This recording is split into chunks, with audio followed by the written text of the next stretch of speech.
When we're young, we have an amazing, positive outlook about how great life is going to be, but somewhere along the line, we forget to dream and end up settling.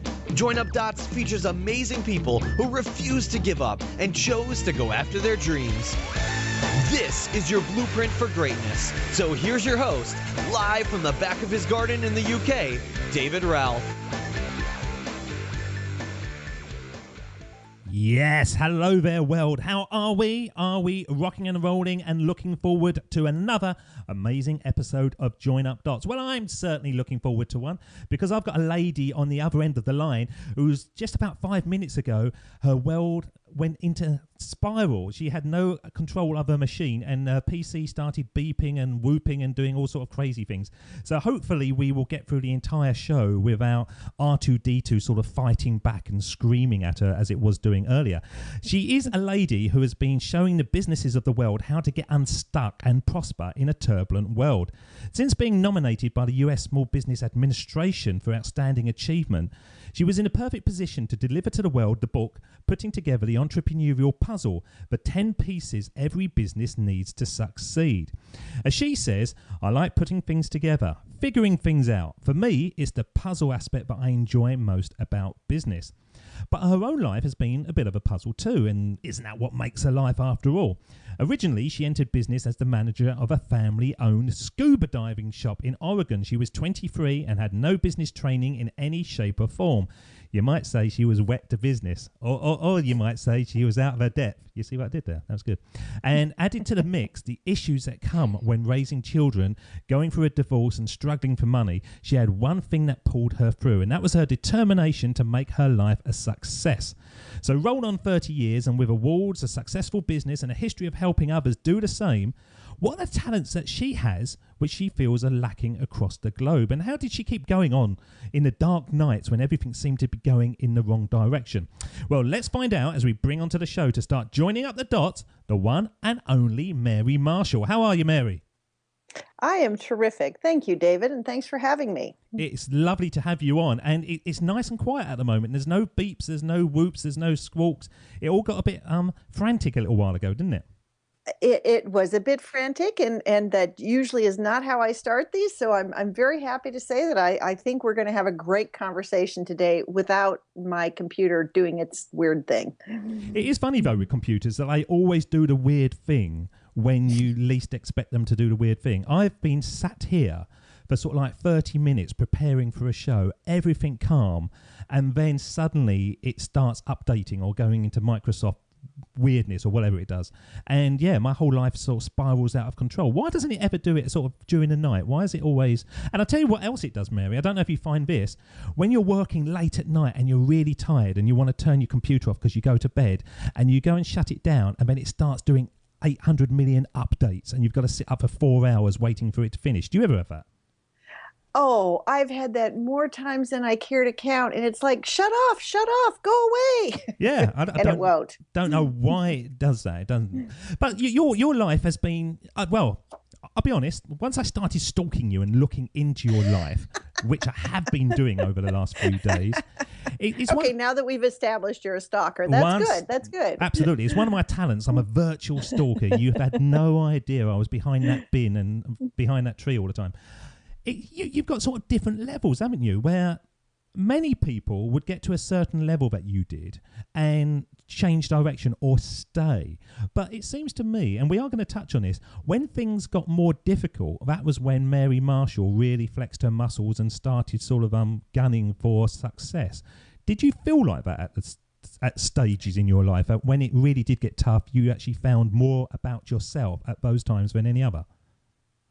Oh, absolutely. I think that in looking back, now at my advanced age, I can see that every obstacle that was placed in front of me had lessons in it. And if I didn't pay attention to those lessons, guess what? I got it again.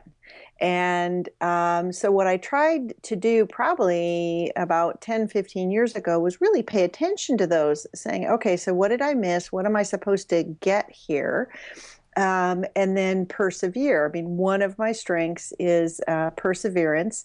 And sometimes that's not always served me because I've persevered through things that probably I shouldn't have been in the first place. But, you know, you take from it what you get. That's a key point, isn't it? I was reading, what was it today? The Dip by Seth Godin. And he talks about when to dip out of something and when to carry on going. And I was looking at it and I was thinking, that's all right to say, but when you've put so much passion into something to get something going, it's very difficult to actually walk away from it because you always do feel like you're, you know, what do they say, 3 feet or 6 feet from gold, and you just have to keep on pushing on. So you found that a lot, have you? Oh, yeah. And part of the problem is that when you get into something and you're fighting for survival in some cases, you cannot see everything that's around you because you become singularly focused on whatever the mission is at hand. And you ignore all the advice that everybody else is giving you about this. Hey, Mary, you might want to pay attention to this. Hey, Mary, you might want to look at this. And it's like, oh, no, I've got to accomplish this. I've got to accomplish this. Well, what I've learned over time is that accomplishing the goal is one thing. And in some cases, you really should take it all the way to the end. However, you've got to remember what the purpose of accomplishing that goal was. So if it's sometimes the purpose changes in the middle of that, and sometimes we completely lose sight of that. And so what I always go back to is instead of what the goal was, what's the purpose? What is it that I'm doing this for? Is it to learn something? Is it to meet somebody? Is it to help someone? And as long as I'm staying within the bounds of that purpose, I'll keep on. But if the goal isn't matching my purpose anymore, I ditch it. Right, I'm going to be a difficult host here, and I'm going to throw some questions out because so many people out there will be listening to this, and they do listen to it on a daily basis in their thousands, and they are at that point where they can't even see what their thing is. They can't see what their purpose is. So how do they kind of get going in the first stage when we're saying, you find your purpose, find your passion, work towards it, and then know what your goal is at the end, when they're going, I don't know, I'm too tired after a day's work. All I want to do is sit on the sofa and eat Doritos and watch Netflix. I just can't think of my passion. So how do they get going? Well, the way that I've always done it is I'm fascinated by how human beings work. How are we wired? Why do we do what we do? And I love the fact that we're all very, very different. But what I have learned is that people are so much happier when they're in an area of strength, when they're in something that comes natural to them, but to others they go, oh my God, how did you do that? And so I'm sure you're probably familiar with Strengths Finders, and there's 100 different profiles out there, but the whole Gallup did a whole bunch of work with this, and what they found was that people can only really operate at their potential in an area of strength. Forget about fixing people's weaknesses because that's just never going to happen. It's too hard, you can't do it, and you won't have fun with it. And when you're doing a job or doing something that you absolutely and truly love, time goes by so quickly, you're very, very good at it, and you think it's very easy, and everybody else thinks that it was a miracle or so difficult they couldn't do it. And that's because it's not necessarily their thing. So what I encourage everybody to do is really dig down and what are those things that you do so well and come so naturally that when you're doing them, it's actually fun. You're in the zone and you love it. And there's certain strengths. And then once you identify those strengths, there are hundreds of things that you could do with them. And there's hundreds of different businesses or areas that you could make a difference. And so my personal mission has always been to, make a difference with people who care. And so if I can't make a difference, I don't have much fun. And so I opt out. You never apologize when I start to butt in, Mary. You fight back because it's you that's the most important person on this show tonight. So when you are getting your strengths together, because I've been through Strength Finders 2.0 and I thought it was amazing, and I've spoken about it numerous times on the show, where you have to do an online course and you do about 175 questions, and at the end of it you find your 5 strengths. Now I got my strengths out and I kind of bought into the first 2 straight away, and the other 3 I kind of thought, not too sure about this. But since I've been doing this now, I can actually see it was right. And the fascinating thing about it was this test knew me before I knew myself. And we do kind of project our talents probably a little bit bigger than they actually are until we actually develop those talents, and then they start to become realized. And we all sort of say, oh, yes, we could be the world's best golfer. Oh, yes, we're the world's most attractive person, and all those kind of things. Is that a flaw in humans, that we do actually expand on our perceived talents without actually assessing what our talents are? Well, absolutely. I mean, I think some people just look around and they say, oh, that looks cool, or that person is doing something cool. I can do that. And I'm a firm believer in, if you believe you can do something, go for it, give it a shot. However, you're going to be more successful if it's something in your wheelhouse, if it's something that innately you have a natural talent for. However, Tiger Woods didn't become Tiger Woods because he didn't practice God knows how many times. And people don't get really good at things or really have them be fully realized strengths unless they practice. And so it's about identifying those talents and then practicing, taking them, doing something with them every single day. It's not something that you can just say, well, yeah, I'll get this. No, you'll be good, but you won't be great. And to have a lot of fun, you need to be great. You need to really, take it to the next level and figure it out, just like you've done with this show. You're a natural connector. You're curious. You like people, and you have a mission. And so you're out there doing it big and large. That's awesome. It kind of is awesome, and I accept that. I sit with people and we have a pint, and they've become like my groupies. And Danny Montgomery and Harrison, I'm saluting you again if you're listening to this episode. And I say groupies, I shouldn't say that. They are ex-work colleagues that I used to sort of work with, obviously, and now I'm doing this thing. And they get so much enjoyment out of seeing me progress and develop and push on. And they kind of big me up and they go, oh no, this is great and that's great and you're getting much better at doing this, you're doing much better than doing that. In my head, I kind of think, oh, I should have said that, oh, I should have done that, oh, it could have been a much better episode. And I'm constantly beating myself up, where it's only when I'm with other people that they actually are my supporters. Now, in a kind of ranty way, Mary, what I've found is when you start something, and this goes out to the listeners, and I think I might have touched on this before in numerous episodes, but when you start something, it is hard to find many people to support you. And so you really do feel on your own. But once you start getting a certain amount of momentum, I class it like a success vacuum, and people of a like-minded mindset, if you can have a like-minded mindset, suddenly start migrating towards you and actually kind of being sucked into your realm. And then you find it even easier because you've got champions all around you that are pushing you on to work harder and to fulfill their dreams. Have you found that at all? Oh, completely. In some of the most darkest moments, when you're working your hardest, is when everybody sort of looks at you like you're a bit nuts, and it's like, really, I'm not sure you should be doing that. It's when how I became a business owner originally was I did a turnaround for this business, and literally, I'm not sure going backwards if I would have done it again, because knowing what I know now. However, I learned so much from it, and it was the right thing to do for the business at the time. But looking at it on paper, there's no way that thing should have succeeded. No way. It should have failed by all counts. And in fact, it succeeded, and that's how I became an owner of a business. And, it was just taking all the little pieces and moving them around and having conversations with people and getting it back on track and going back to the core purpose of what the business was really good at. But I'll tell you what, during some of those moments, I thought, what the heck am I doing here? This is never going to work. Of course, when it was successful, I had all sorts of friends. But when I was down deep in that trough, not so much. You would have had me, Mary. I would have been your friend.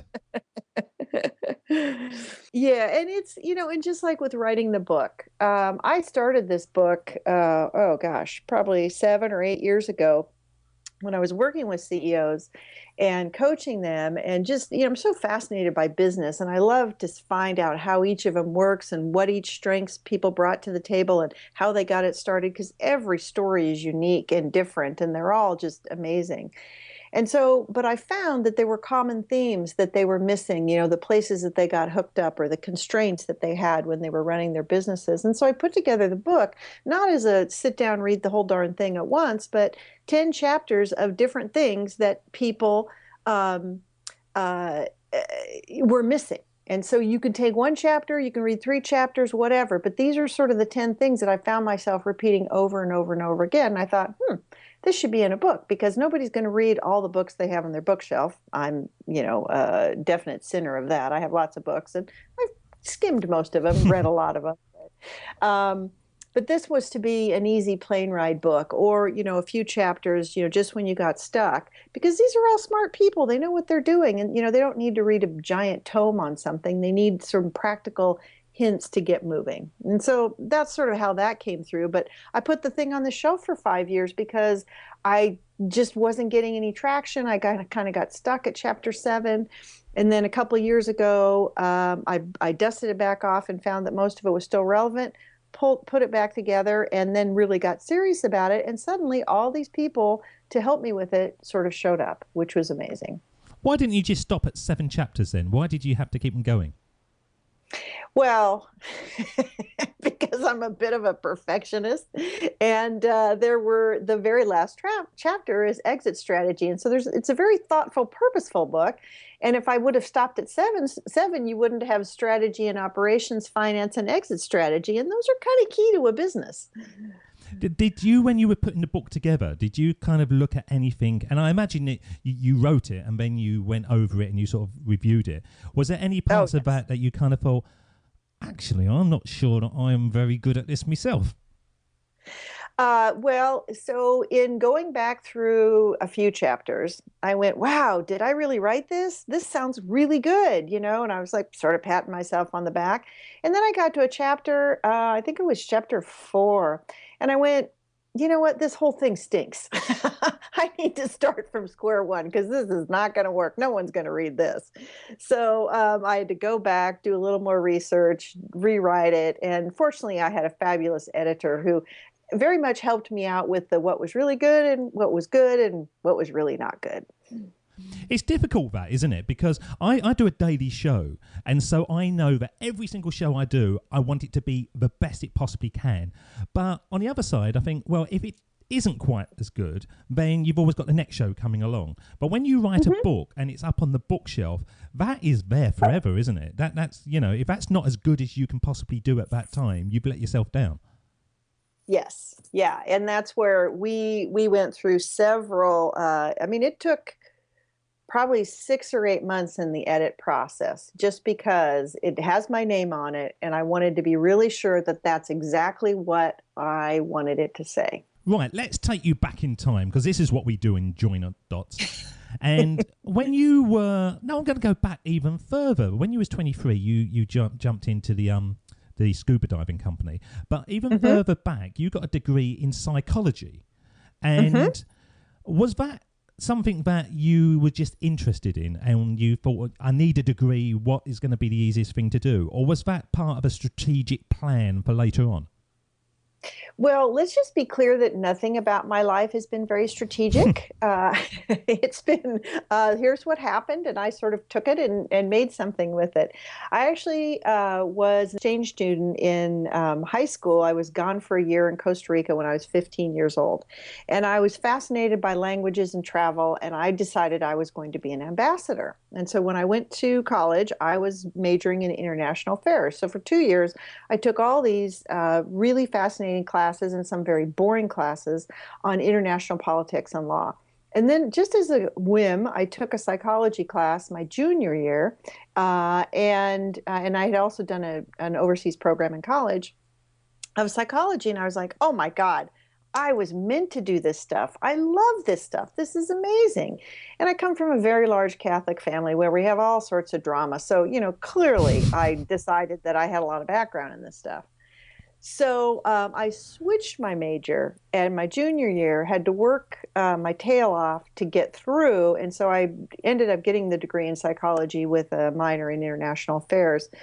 And then, of course, life happens. I was going to go to graduate school and get my clinical degree and become a clinical psychologist. And I ran out of money, and got married, had a child, and then got divorced, and none of it was going to happen. And I just thought, well, you know what? I'm not sure I wanted to be a psychologist anyway, because I couldn't stand to sit and listen to people whine all the time. Well, you shouldn't have got married. And so then I found out that foundation of mine and the fascination, again, one of my strengths, understanding other human beings, was great, but just not in the psychological, not sitting across somebody, helping them through some sort of personal problem. But what I do on the business side is almost the same thing, because I'm really helping them with their business, how to help their business, which is on the business level. But at the core of every business is an entrepreneur who started it. It's the person who's running it. It's the person who's dealing with it. So all that stuff has really helped me in what I do today. And that's where sort of the intersection of it all came together. Just like you talk about joining the dots, that's the dot that didn't show up until I got into the business world and really started coaching and helping other business owners. One of the things that we've come up with on the show, and it's been a theme that kind of arose maybe in episodes 15 or 20, and it's now almost every single show it comes up, is the fact that the tagline of the show is connecting our past to build our future. And when we talk about finding your passion, and, I always do this voice, and a lot of the guests are doing this voice as well now. Find your passion, because people say that all the time, don't they? You got to find your passion, and you think, oh, shut up, just leave me alone and let me find my passion.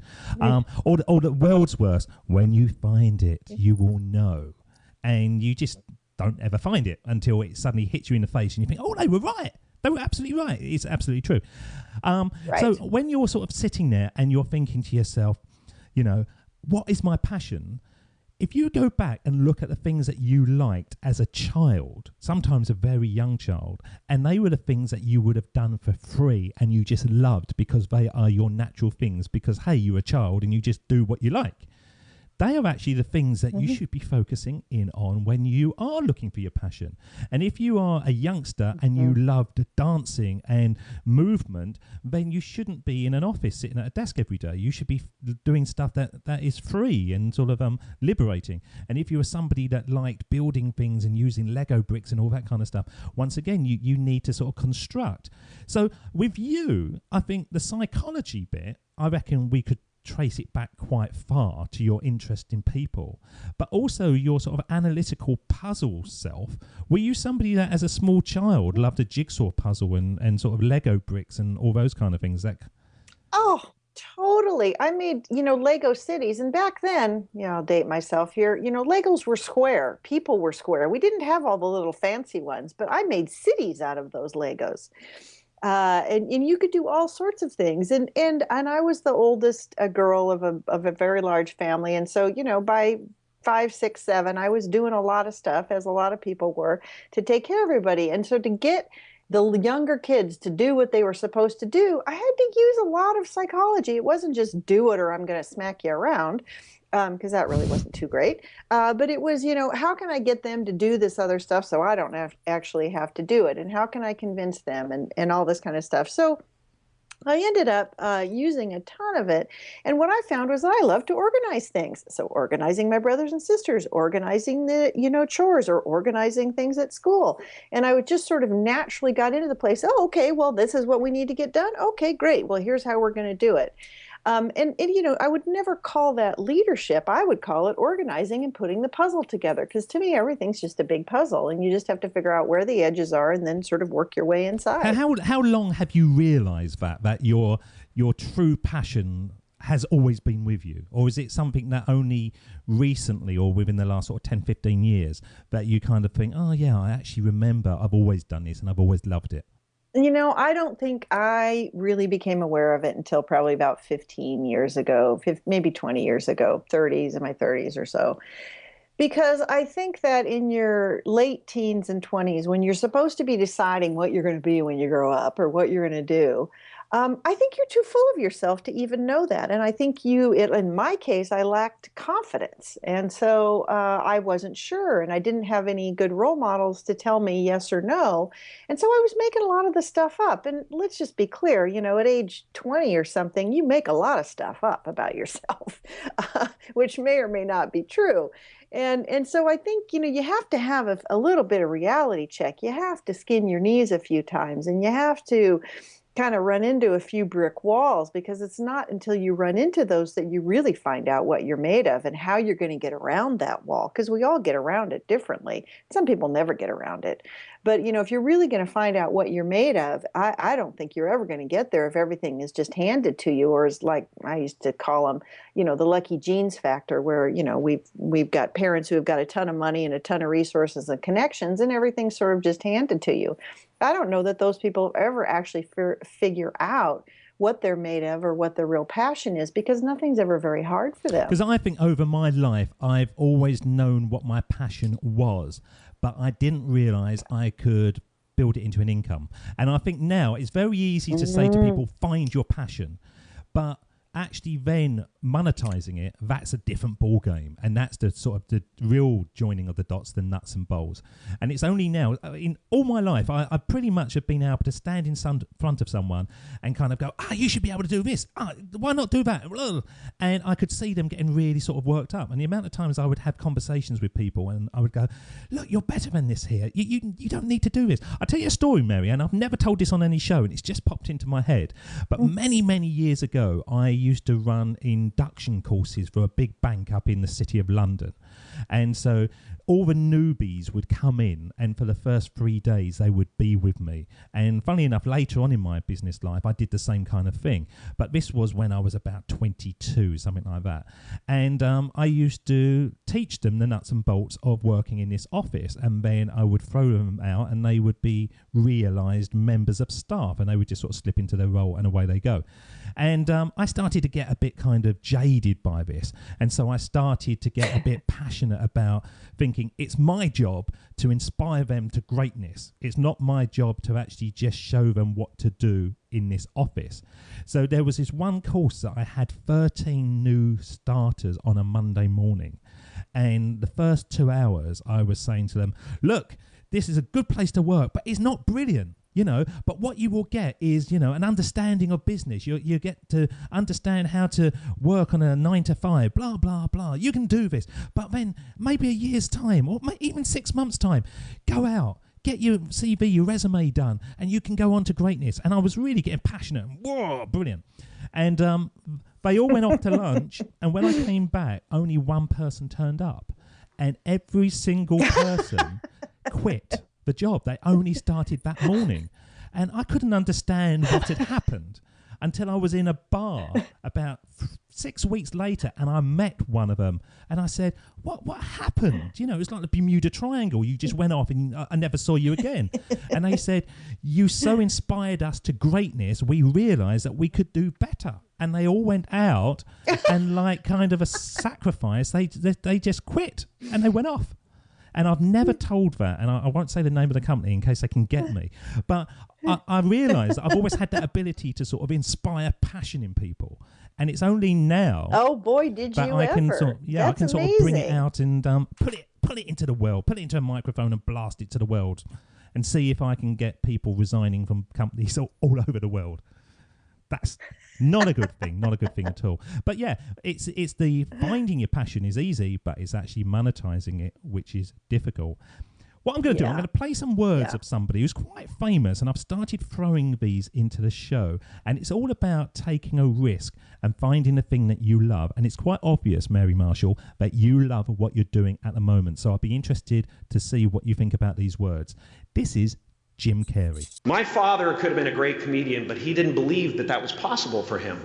And so he made a conservative choice. Instead, he got a safe job as an accountant. And when I was 12 years old, he was let go from that safe job. And our family had to do whatever we could to survive. I learned many great lessons from my father, not the least of which was that you can fail at what you don't want. So you might as well take a chance on doing what you love. Have you heard that before? I have not. That's great. It's powerful, isn't it? Powerful stuff, that. It is very powerful. And I love Jim Carrey too. So Why do you think that is so true? I think it's true, and your episode 145 and every single guest thinks it's true. But if you're in a job and you're stuck, you think that it's the only job you can do. You don't think that you've got the ability to take that risk and find the things you love. And I keep on saying that everybody, I believe, can have a kick-ass life. They just need to, take action and find their thing. Why do you think that people don't believe those words if they're not, quote unquote, successful? Well, I think everybody probably believes it at some level. They may not articulate it, but I think that they probably believe it. They don't necessarily act on it. And the reason people don't act on it is because of fear. I mean, human beings do things for two reasons: to go towards pleasure or away from pain. And realistically, going away from pain is more powerful than going to pleasure. So when the pain of the change of going towards something else becomes less than the pain of where they're at, is when change finally happens. And so everybody has a different tolerance level for that whole pain. And so when people are stuck in a position that they hate, and we all know those people, or they say they can't change, well, it's the only thing I can do, well, I've got all these bills, well, I'm stuck here, this, that, and the other thing. These are all just excuses because they're afraid. They're afraid if they actually took a step that something worse might happen, that it might actually be worse than where they are today. And therefore, that keeps them absolutely stuck in the tar pit of settling. And so they have to be willing to, what I call, sort of lean into the fear. You just have to lean into that wind as if there's a big wind coming up, and trust that that wind is going to hold you up. And you've really got to just lean forward and go for it. And yeah, you know what? You might fall on your face, and you'll be fine. You'll pick up, you'll figure out something else. Every human being has the fortitude within them to actually do something to survive. We have a very, very strong survival instinct. So there's not many of us that are just going to lay down and die if, the first thing we try doesn't work. In some people it's stronger than others, but everybody has it. And so I think if you can just understand what that fear is, what is it that you think will happen if you actually take this chance. And sometimes what I do is I make people sit down and write me a list. Okay, you take this chance and it all falls apart. Play that out for me. Play out the scenario. Well, I'm going to lose my house. I'm going to lose my spouse. My kids won't be able to go to college. I'll be out on the street, and I just make them go into the absolute worst scenario that they could think of, and then go, okay, so how would you survive if that happened? And every time, to a T, they're able to walk me through how they would take care of that if indeed that ultimate scenario happened. And then I go, well, then what are you afraid of?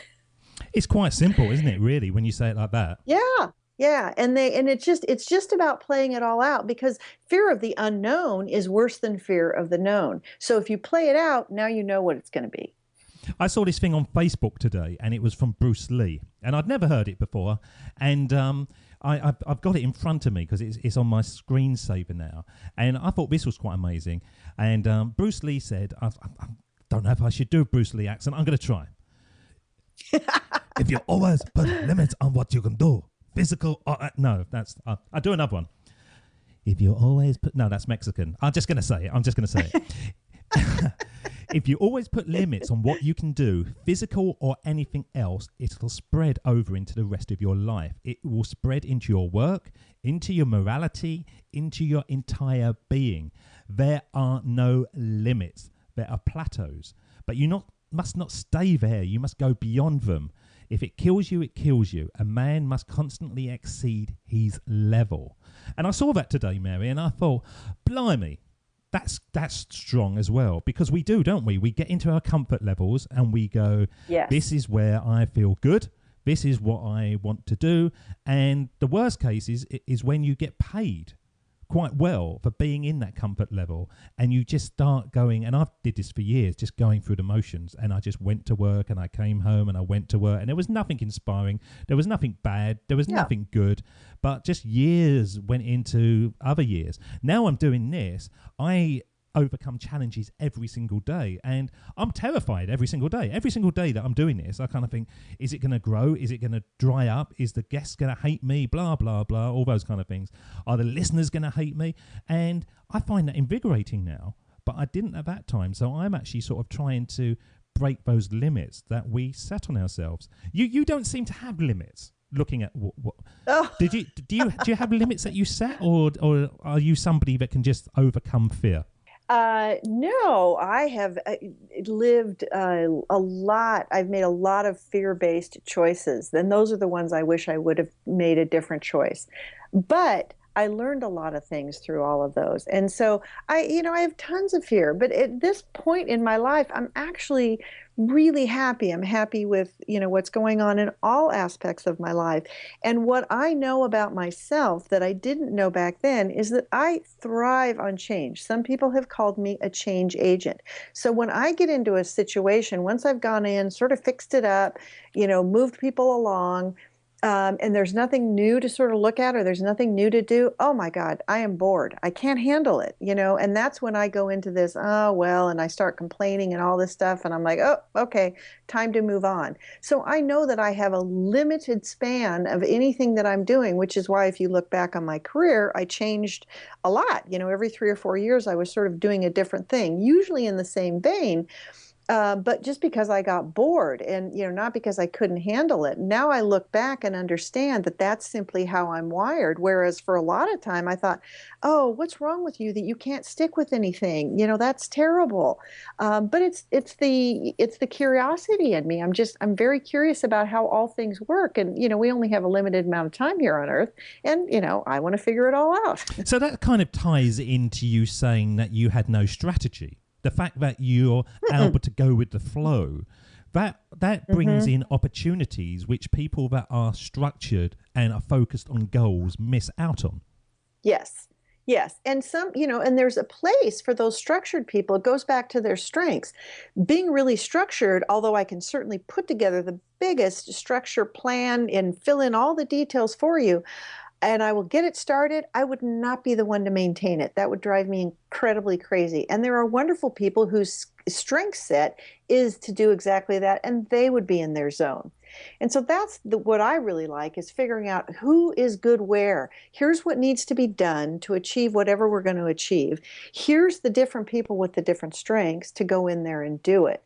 And that's the whole big puzzle piece for me. And so changing all the time is really just a part of my strategy to keep me fresh and moving forward.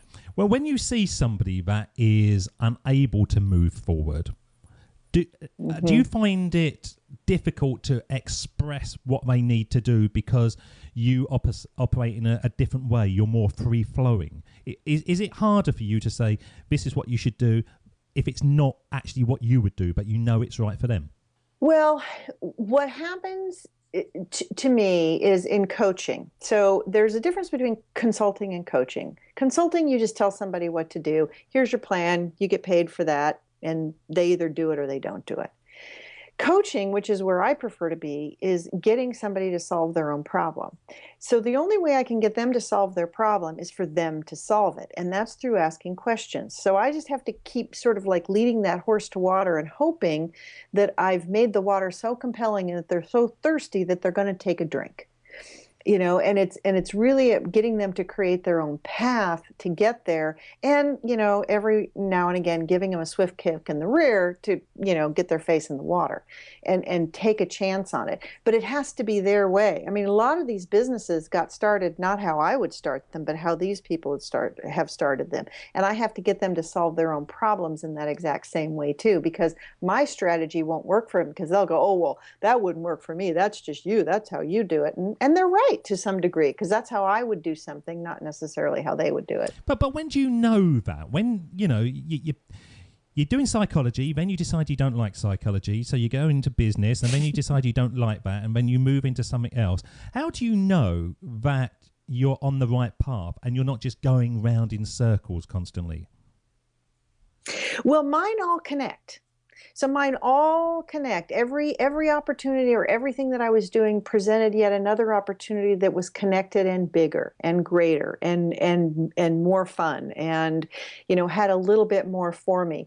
And how I know that they're all connected and that they're all right for me is that they're all grounded in my personal values, and mine are creativity, caring, curiosity, and authenticity. And what I know to be true is that as long as the entity, whatever it is, the enterprise, it is letting me have, you know, full reign at all of those, and I get to be involved with people in business, pretty much it works. And it's only when I stray from those is when I get into an environment that doesn't allow me to be creative or is not caring or doesn't honor my curiosity or, you know, God forbid, it's not authentic. I know that's not for me. And so I really encourage everybody to identify with, you know, what are your core values? And usually when you're in your 20s, you're starting to identify what those are. By the time you're in your 30s, you should know, and you should have that conversation with yourself. This organization fits my values. This one does not. And it doesn't mean that the organizations are bad or good. They just are. It's about finding one that fits with you, and then layering on top of that your talents that then can become strengths. It's fascinating, though, to hear you talk about seeing bigger and bigger opportunities in that, because that is what scares people.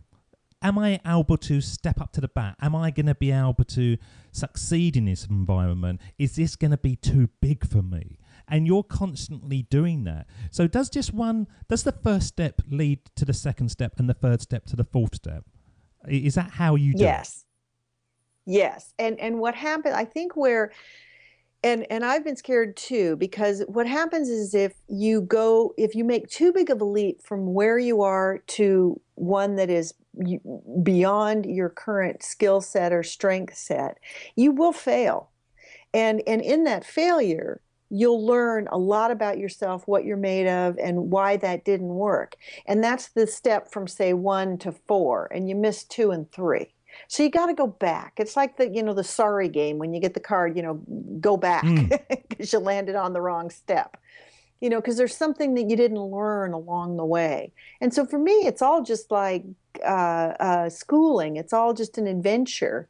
And, as long as you're picking up something at each step or getting I learned that skill, or I learned how to deal with this type of individual, or I learned, that I really enjoy this. And so any further, job or opportunity, I better have this in there or I'm not going to be happy.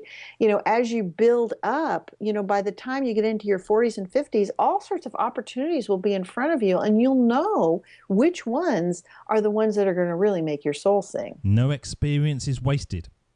Right. Exactly. Even and especially the bad ones. Well, let's touch on, I don't want to focus in on bad ones, but it is, we find this more often than not on the show. We call it our big dot now. And it's the moment in people's lives that they look back and they kind of go, God, that was dreadful. I wouldn't want to go through that again, but I'm glad I did, because I wouldn't be here now. Have you got any of those? Well, I have lots, but I'll go with one that was relatively recent. Let's see, what is it, 2004? So it was about 8 years ago.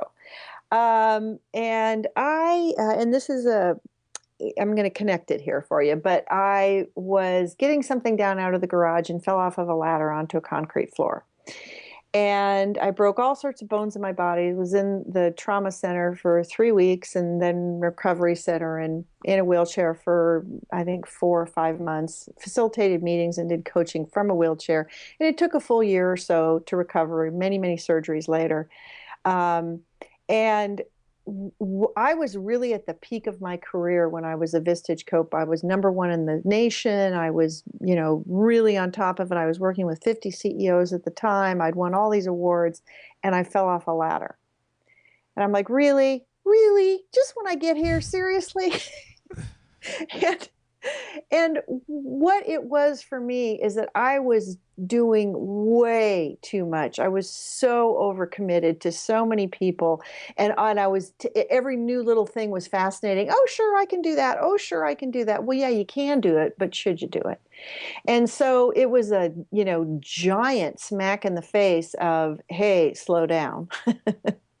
and, pay attention to what's really important and get back in touch with you, who you are, what you want to do, your family, the volunteer things, and just slow down, because you know what? You don't have to do all of this, because I'm not doing it for the world, and I need to do it for myself. And so I changed dramatically after that point, and really only took on jobs and people that I really liked and enjoyed, and really got in touch with what was important to me and what wasn't. And I shed a lot of the stuff I was doing and just said, oh, forget it. I'm not doing this anymore. And, so consequently today I do stained glass. I garden a lot. I don't play golf as much as I used to. I still totally go out with lots of friends and family, and that's all really important to me. But I make time for those things that really feed my soul, in addition to what I do, to make money. I think that's fascinating, that, Mary, because, I'm sitting here listening to you and assessing my own life. It is like therapy doing this every day. It really is. And when I started this, I realized that I did not want a boss. And that was the main thing. That was the main reason. If you go back to the early episodes, you will hear me talk about how I got to this point. And it was that I had this horrible woman as a boss. And I thought, I'm never going to put up with this again. And now the show is successful, I'm getting lots of opportunities come my way, which would be very lucrative and would really sort of make things a lot easier. But I just keep on looking at them and thinking, if I accept this opportunity, is this going to be another boss? Is this somebody then going to be saying, you've got to be doing this next Tuesday, you've got to be doing this next Thursday? And I keep on pushing back, because all I'm focused on is my values and the reasons why I put this together in the first place, which I've never assessed beforehand. I've just thought I was being a bit bloody-minded. But now, from listening to you, I think actually I'm more bloody-minded, and I'm going to really sort of hold down. And if it's not something I really fancy doing and excites me, no matter how much money they throw at me, I'm going to say no. Yeah. Because ultimately you'll be happier, and there will be other opportunities that come along that are within your value set that will bring money to the table. And it's just about paying attention to them. I have found, if I look back on my career, 30 or whatever years it's been, there were opportunities all over the place, but I was so single focused about what I was doing at the time that I didn't even see them. I was like I had blinders onto them. And so now I'm very curious about whatever comes along. And so, like, doing a radio show like this, I would have thought I would have done this. And they're a lot of fun. This is great. It's, been a terrific chat. And if I can inspire with you more people to do what it is that they really want to do, or to have lots of opportunities where they're actually happy, terrific. So I think what we need to do really is play the words of Steve Jobs, which is the theme to the whole show. But say, before we get to that point, Mary didn't really have a clue. She's got to this point by stumbles and trials and tribulations and successes, and one leads on to another. But if you hadn't had that ability to try these things, you would still be in that scuba shop. Yes, I would. And as a matter of fact, I know somebody who's still in that scuba shop 30 years later. Does that frighten you when you sort of look at that person? Because I know certain people that I look at now and I kind of think, my God, I could have been that. I really could have been that person. And for some reason, and I haven't really sort of quantified in my head when the things moved that made me feel differently and want to do different things. I'm still sort of working through that on myself. But I do look at these people and think, God, that could have been me. And they're so sort of, they're not even unhappy. They're just kind of dead somehow. And it's like they had this fire in them when they were younger, and it's just gone out. And now they just think, that's what I do. And you say to them, how's work? And they go, it's a job.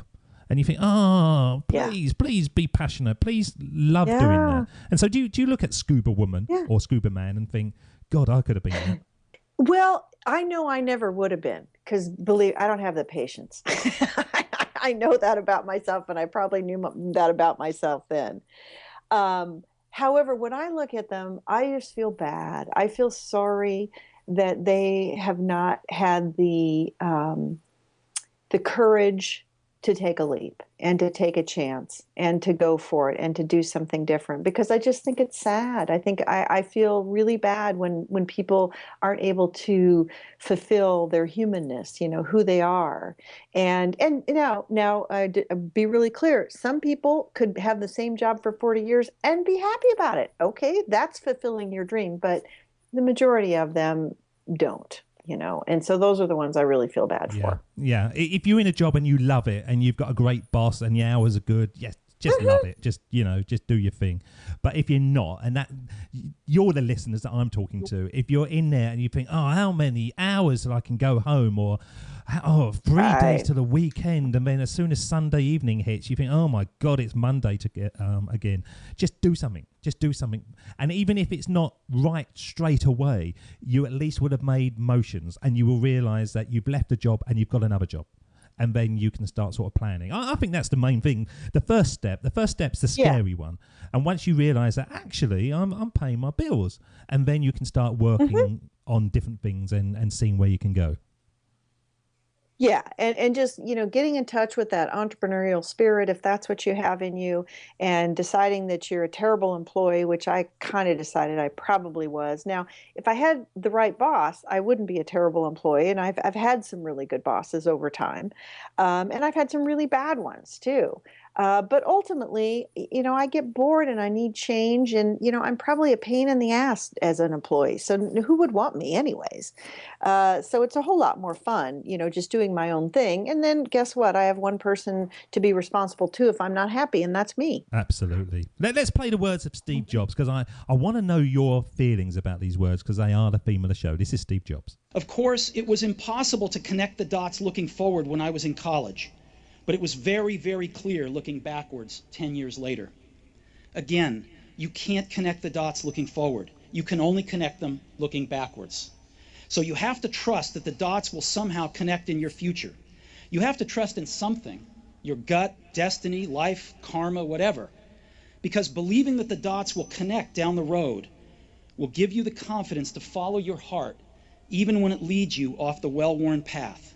And that will make all the difference. Relevant to you? I think they are, really, aren't they? Oh my gosh, absolutely. Well, one of my favorite quotes is by Søren Kierkegaard, which is, life can only be understood going backward, but lived going forward. Did you gain comfort from that?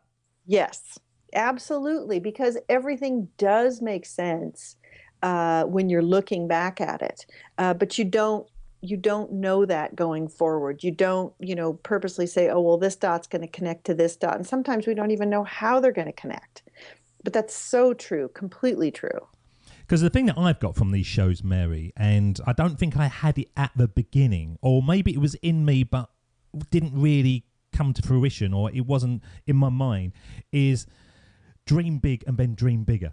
And I'm finding the more I focus in on something that is scary, and then I kind of try to push it to the next level, I seem to achieve it easier. And it was only one or two of the guests said that at the very beginning, and I used to think, really? That's kind of madness. But once you hear it so many times, you kind of think, okay, I'll give it a go. And once you do, dream big and then dream bigger, you realize that the only person that's holding you back is yourself. Absolutely. Yeah, nobody else controls us. That's the whole thing. Even when you're working for somebody, no one controls you. You have complete freedom to do what you want. Quit, stay there, learn something, don't learn something, whatever. You always have that ability. It's when we settle that we lose. So just at the end of the show, I'm going to send you back in time on the Sermon on the Mic, but I've got a couple of questions. And number one is, what super talent have you got that the world hasn't? What's made Mary Marshall the success that you've been, that somebody listening in at the moment just hasn't got a chance to have? Oh, well, I think the thing that I do really well, that comes easy for me, but I get it doesn't come easy for everybody, is to look at a situation with an individual in it, what it is they're trying to achieve, and very quickly assess how the whole thing should be put together, and then communicate it to them in a way that they can take something and do with it. So it's that ability to see that bigger picture, but yet with all the details and everything colored in. So it's that puzzle being put together. I can see how the puzzle goes together. I'm going to say a kind of sexist comment here. I don't want it to be a sexist comment, but that almost sounds like a sort of man's brain. I spend a lot of time with ladies. I've got a whole house full of women, and I will look at something and know how to sort of put it together, and they just haven't got a clue. Is that kind of unusual, or are there sort of thousands and millions of business women out there that have that same brain that I just haven't encountered in my life? And honestly, that's not sexist at all. That's just me. No. And I totally get that. And I've been accused of being a guy before, too, in the business world. And most of the business I've been in, I was the only female. But I gravitated there. But it is definitely, more of an analytical kind of a brain thing. What I bring to it that I think is different, that is definitely a woman thing, is the people perspective. So how does the people put in it? So other than in sort of an engineering perspective, how does this little gadget work, which I could never figure that out. Mine is the bigger, human thing, the organizational structure, the people, the who fits where, because what do they do? They're each a piece of the puzzle.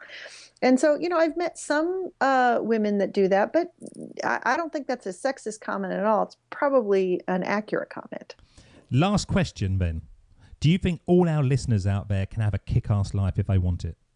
Absolutely. There is no question about it. It's about simply building on those dots, connecting with others, identifying your values, and never settling, finding out what your strengths are and your talents, and then building on them. And you'll know when you're in the zone. Nobody lives on earth that has not been in the zone at least 1 or 2 times in their life. So what does that look like? And what's in there that makes you happy? Well, let's find out what made the young Mary happy, because this is the end of the show when we send you back in time to have a one-on-one with the young Mary. And if you could go back in time, what age Mary would you choose, and what advice would you give her? Well, we're going to find out, because I'm going to play the theme tune now, and when it fades out, you're up. This is the Sermon on the Mic.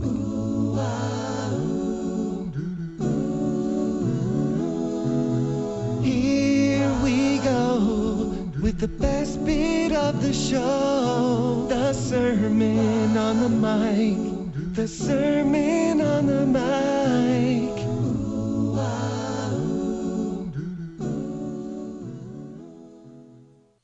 So I'm going to go back to my 20s, and I'm in college. And the thing that I would tell myself is, college Mary, is have a little confidence, girl. Stop measuring yourself against all these other people and you think you don't measure up. Because in fact you do, and you have lots of gifts. And if only you had some confidence to go along with those gifts, more doors would have opened up for you and more dots would have been connected at that time. So it's not about, what you do or don't have. It's about having a belief and confidence in what you like to do and what you can do, and acknowledging your strengths. And this is in particular for women. We tend to, not acknowledge it. And so when somebody compliments you, you say, thank you, instead of, oh, no, not really. So confidence would be my theme that I would give women and men, at that age when you're trying to decide, what do you want to do? Go for it. Have a little confidence in that, and know that inside there somewhere you've got gifts and talents. Love it. Love it. Mary, how can our audience connect with you? So the easiest way would be on my website. It's mary-marshall.com. I do a weekly blog, usually business related, people related. I'm also on LinkedIn. And those are probably the best 2 ways to get a hold of me.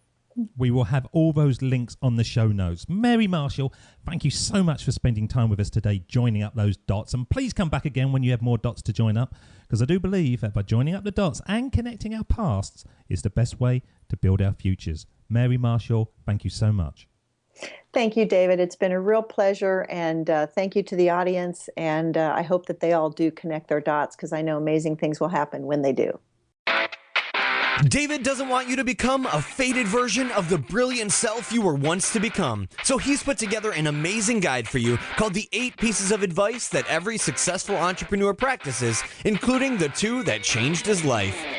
Head over to joinupdots.com to download this amazing guide for free, and we'll see you tomorrow on Join Up Dots.